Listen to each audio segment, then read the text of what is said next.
बिस्मिल्लाहिर्रहमानिर्रहीम। अस्सलाम वालेकुम नादरीन, आप यूट्यूब चैनल देख रहे हैं। नादरीन जी, बहुत बड़ी खबरें हैं। अमेरिका का इलेक्शन भी जो है वो आज का दिन है, और क्योंकि यहाँ पे पाकिस्तान में ज़रा दिन पहले आता है, वहाँ पे बाद में आता है, लेकिन आपको अगले एक आधे दिन में वहाँ पे रिजल्ट आना शुरू हो जाएंगे और चीज़ें आपके सामने आ जाएंगी। डोनाल्ड ट्रंप में और कमला हैरिस में बहुत सख्त मुकाबला है, बड़ा टफ कंपटीशन है ये।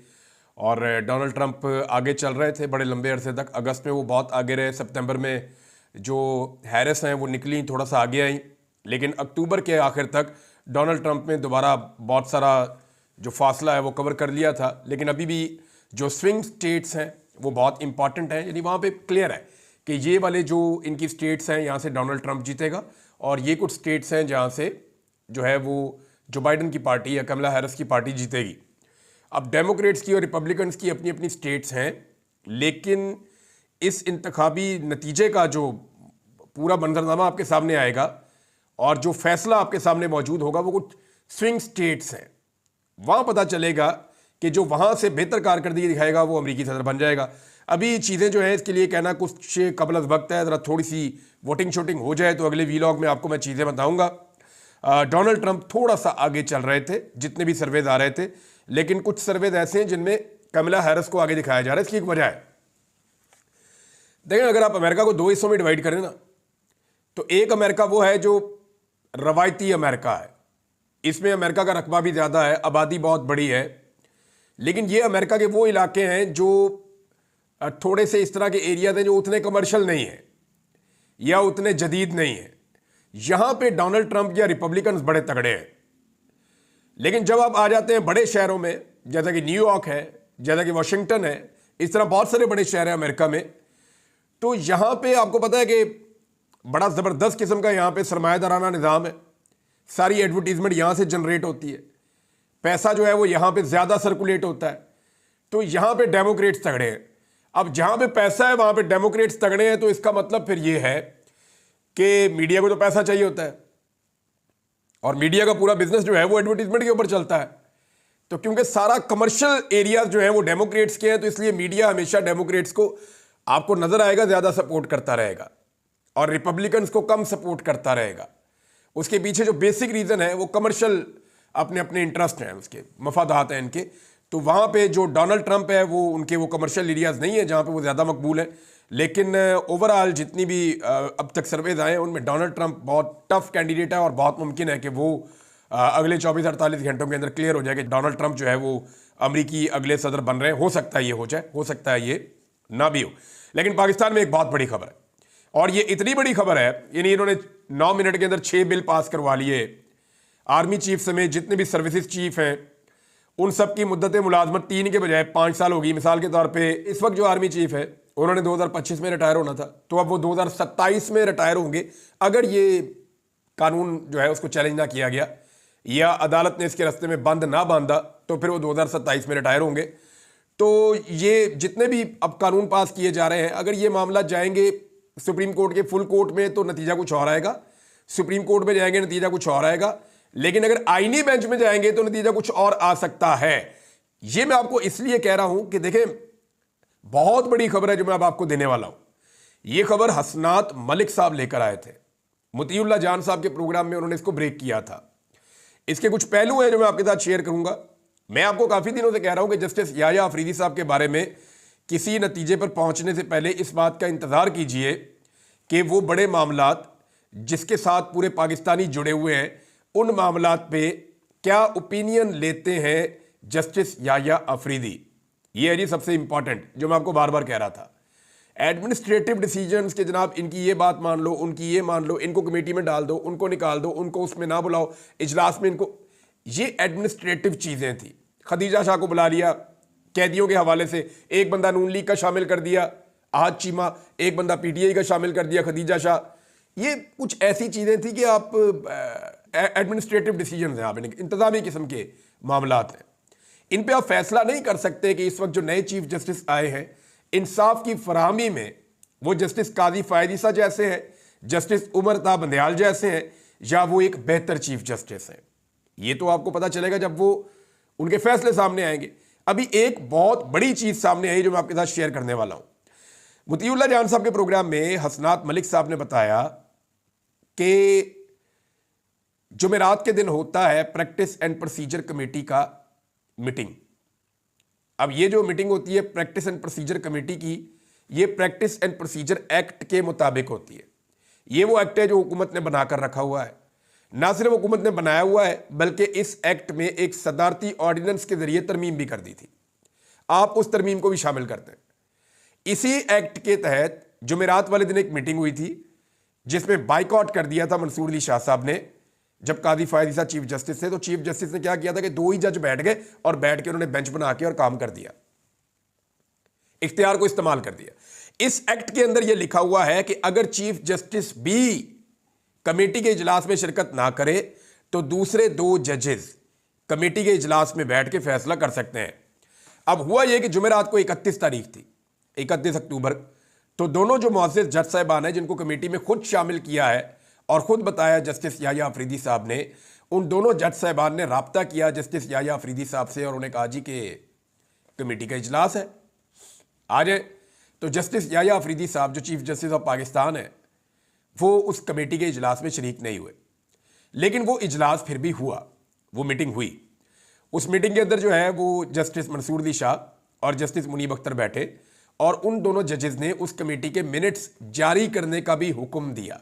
ये डायरेक्शन दी कि इसके मिनट्स को जारी किया जाए और उसके अंदर ये फैसला किया गया उस कमेटी में कि जितनी भी आईनी पटिशन्स आई हैं 26वीं आईनी तरमीम के हवाले से जितनी दरखास्तें आई हैं इन सबको इकट्ठा करके 4 तारीख बरोज सोमवार यानी पीर वाले दिन 4 तारीख को, यानी कल जो दिन गुजर गया है, इन सबको सुप्रीम कोर्ट ऑफ पाकिस्तान में लगाया जाए और सुप्रीम कोर्ट ऑफ पाकिस्तान का फुल कोर्ट यानी तमाम जजेस बैठकर इस केस को सुने।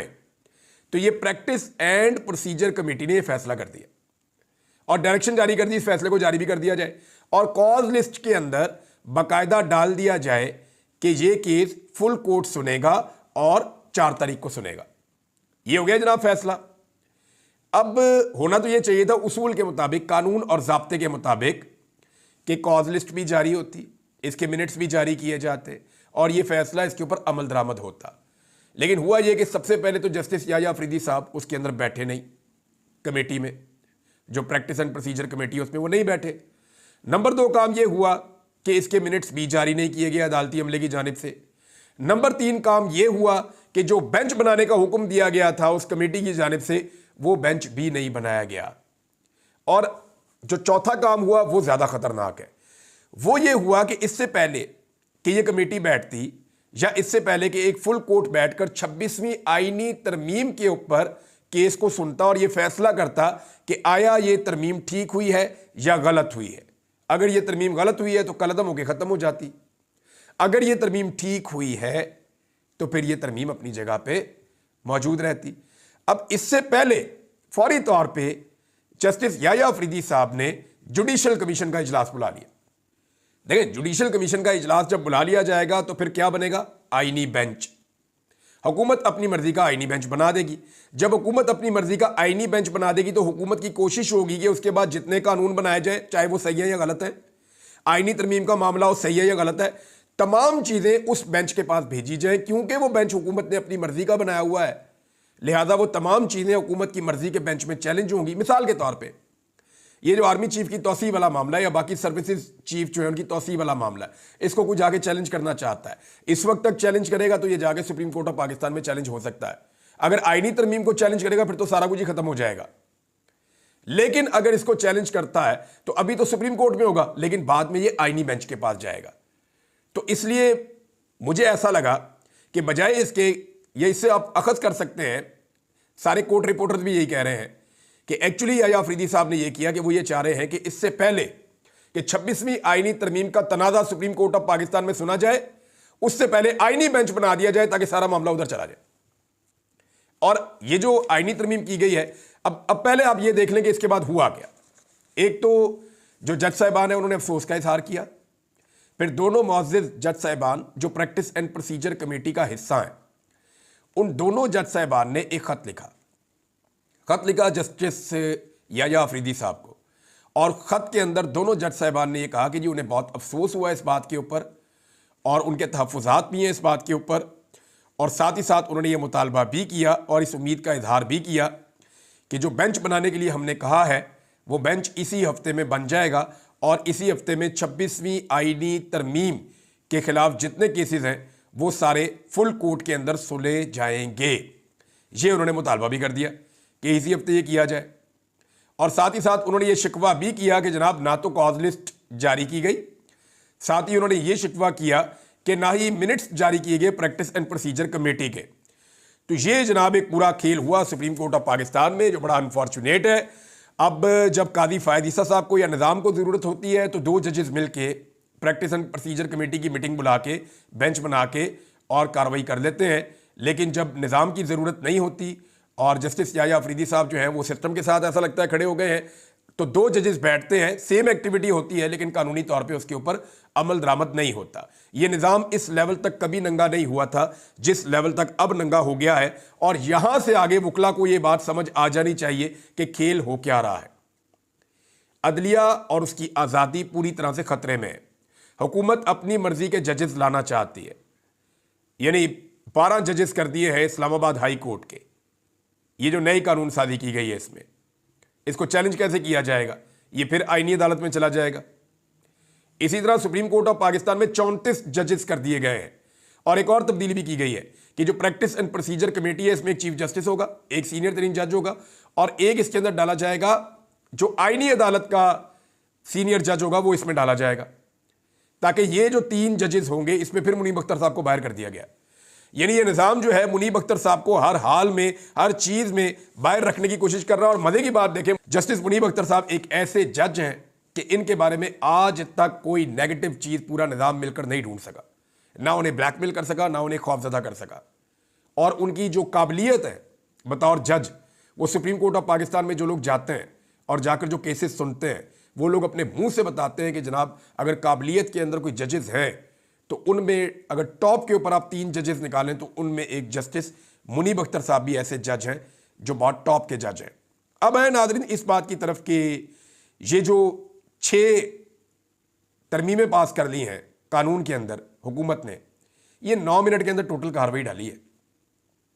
यानी जब आप कानून तब्दील करते हैं ना तो आप पहले उसको इंट्रोड्यूस करते हैं, आप बताते हैं, वजीर खड़ा होता है, खड़ा होकर बताता है जी ये कानून हम तब्दील करना चाह रहे हैं, आए इसके ऊपर बहस कर लेते हैं। फिर पार्लियामेंट में इसके ऊपर बहस होती है, अपोजिशन अपनी बात करती है, हुकूमत अपनी बात करती है, सबका अपना अपना ओपिनियन होता है, फिर किसी नतीजे पे पहुंचते हैं और फिर उसके बाद स्पीकर राय ले लेता है कि ज़्यादा लोग जिस तरफ होंगे वो कानून बन जाता है। लेकिन यहाँ पे 9 मिनट के अंदर इतने सारे कानून पास कर दिए। और ये जो सर्विसेज चीफ्स की एक्सटेंशन वाला मामला है, इसी के ऊपर सबका जोर है और सोशल मीडिया पे सबसे ज़्यादा बात भी इस पर हो रही है। क्योंकि देखें, सब लोगों को ये लगता है कि पाकिस्तान के अंदर सबसे इंपॉर्टेंट चीज़ जो होती है या सबसे इंपॉर्टेंट इवेंट जो होता है वो किसी वज़ीर आज़म की तैनाती नहीं होता, वो किसी सदर की तैनाती भी नहीं होता, वो किसी चीफ जस्टिस की तैनाती भी नहीं होता। सबसे इंपॉर्टेंट इवेंट पाकिस्तान में होता है आर्मी चीफ की तैनाती और उनकी एक्सटेंशन का मामला। तो अब जो इस वक्त मौजूदा आर्मी चीफ है उनकी मुद्दत मुलाजमत में तकरीबन 13 महीने बाकी हैं, लेकिन उससे पहले उनको 2 साल की मजीद एक्सटेंशन जो है वो मिल गई है। तो अब ऐसा है कि वो 2027 तक आर्मी चीफ रहेंगे। और ये सिर्फ उनके लिए नहीं हुआ, ये बाकी सर्विसेज चीफ्स को भी ये सहूलत दे दी गई है। पाकिस्तान तहरीक इंसाफ के कुछ लोगों ने कहा जी हम इसको चैलेंज करेंगे, हम अदालत में भी जाएंगे। अब डिपेंड करता है कि अगर सुप्रीम कोर्ट ऑफ पाकिस्तान का फुल कोर्ट बैठ जाता और जस्टिस याह्या अफरीदी साहब को सुप्रीम कोर्ट के जजेस मजबूर करते हैं कि जनाब फुल कोर्ट बिठाएं, बिठा के इंसाफ के मुताबिक फैसला करें और आईनी तरमीम के ऊपर पहले डिस्कस कर लें, और अगर आईनी तरमीम ठीक है तो फिर आगे बढ़ते हैं, अगर आईनी तरमीम ठीक नहीं है तो यह निज़ाम कैसे चलेगा? अगर तो ये हो जाता है तो फिर तो मामला किसी और तरफ जाएंगे। और अगर ये नहीं हो जाता तो नाज़रीन चंद चीज़ें तो मैं बहुत आपको क्लियरली कर दूं कि जो कुछ भी इस हुकूमत ने मैक्सिमम करना था वो इन्होंने कर दिया। आर्मी चीफ की तौसीक करनी थी, हो गई। जस्टिस मंसूर अली शाह साहब को रोकना था, रोक लिया गया। सिक्योरिटी फोर्सेज को इख्तियारात देने थे, वो दे दिए गए। 3 महीने तक जिस बंदी बंदे को अगवा कर लिया जाए, गायब कर लिया जाए। मुनीब अख्तर साहब का पत्ता साफ करना था, वो कर दिया गया।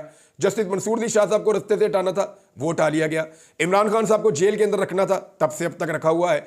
उन्हें फौजी अदालतों के हवाले करना है, आने वाले दिनों में ये कर पाएंगे। आईनी अदालतें बनाकर अपने हर आइन को और गलत कानून को तहफ़्फ़ुज़ देना है, वो भी इनका काम हो गया है।